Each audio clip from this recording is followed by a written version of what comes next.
लेकिन एक आश्चर्य की बात, काली दह पर एक भी वृक्ष नहीं है, एक भी हरियाली नहीं है, एक भी घास नहीं है विष के कारण, लेकिन एक कदम्ब का वृक्ष है जिस पर चढ़कर के भगवान कूदे थे।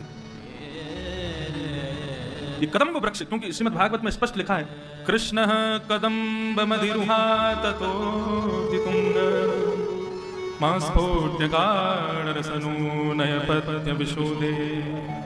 एक कदम्ब का वृक्ष वहां है।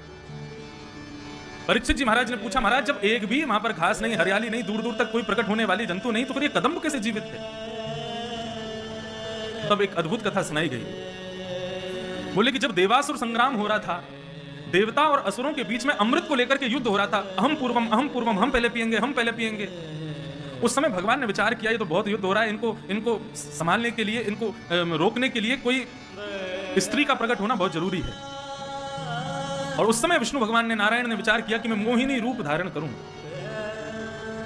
तब भगवान ने गरुण जी को आदेश किया, बोले गरुण मुझे थोड़ा समय लगेगा, मैं मोहिनी रूप धारण करके आ रहा हूं, तब तक इस पूरे युद्ध को तुम संभालो, अमृत कलश का तुम रक्षा करो।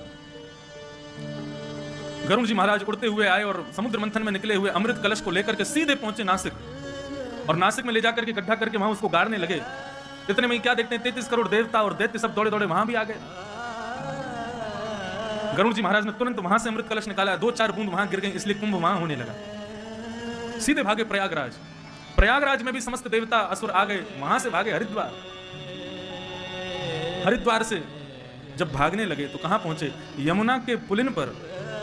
चाहते तो थे वृंदावन में विराजे, लेकिन देवता और असुर इतनी द्रुत गति से पीछा कर रहे थे कि थोड़ी देर बैठने का ही अवसर मिला। कहां बैठे, बोले यमुना के पुलिन पर विराजमान एक कदम्ब के वृक्ष पर बैठे कलश को लेकर के।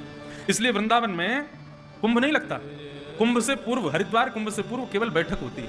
क्यों? क्योंकि अमृत कलश को लेकर के गरुड़ जी यहां बैठे थे, और उस समय अमृत कलश से कुछ बिंदु छिड़क करके उस कदम्ब ने अपने भीतर धारण कर लिए थे, जिसकी वजह से कालिया नाग के आगमन पर सब कुछ वहां से जा चुका था, लेकिन कदम्ब वृक्ष तब भी विद्यमान था, जिस पर चढ़कर के भगवान कूदे थे यमुना जी।